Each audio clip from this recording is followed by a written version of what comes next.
Well, summer's over and it's about that time to put the boat away.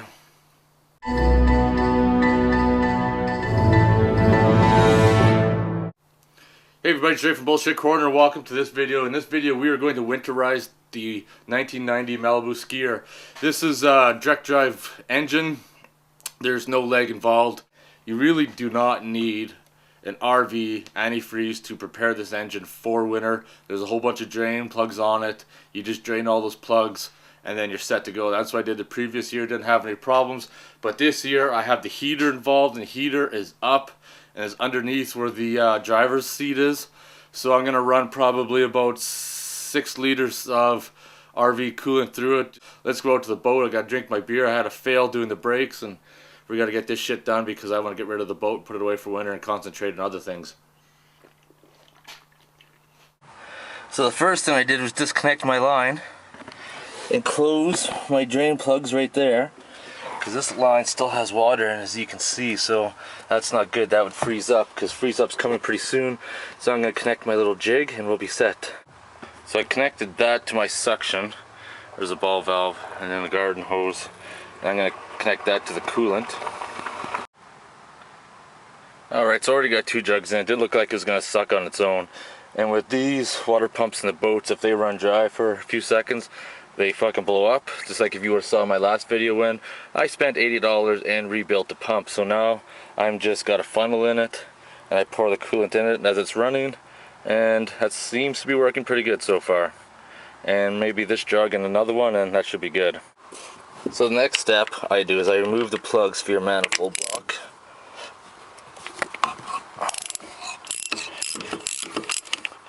Drain them.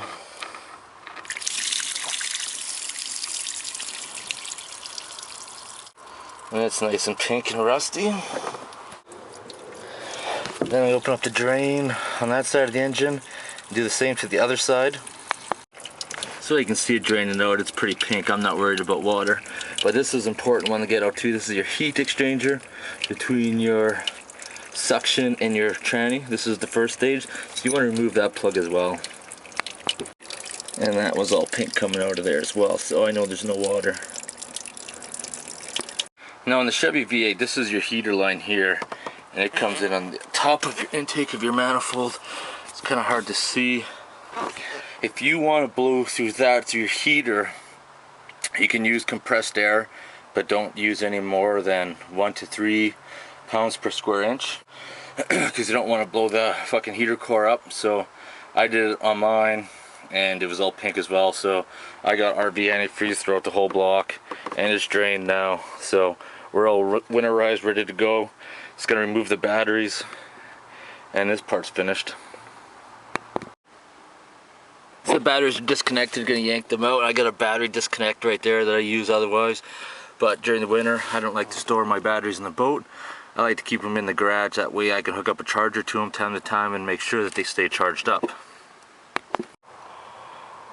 One thing else for the winter too, I also like to throw sheets of bounce in the boat, and it helps keep the mice away, because I store the boat at a storage yard and it's out in the middle of a field, so there definitely will be mice. So that's pretty much it for here. Grab my keys.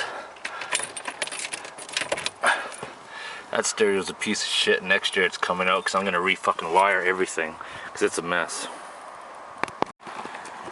Alright, right now I'm siphoning out the fuel. Technically you're supposed to leave your tank full for the winter to prevent moisture and water from contaminating the fuel.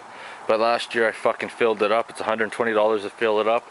And then in the springtime somebody siphoned it all out. So this time I'm fucking taking it out and I'm keeping it for myself. So it's 7:45 now at night, and that's pretty much the video of how to winterize a direct drive boat. Obviously my boat's an old one, so it's going to be a little bit easier. Newer ones, it's going to be similar, probably some other things that are different, but it is a Chevy 350 engine, so basically all you have to do is drain the block. I always pump a little bit of coolant through it, just to make sure that if there is any water trapped somewhere, that it's going to be mixed. I don't have to worry about freeze point, anything like that. I just finished, like I said, showed you the video, sucking out the fuel.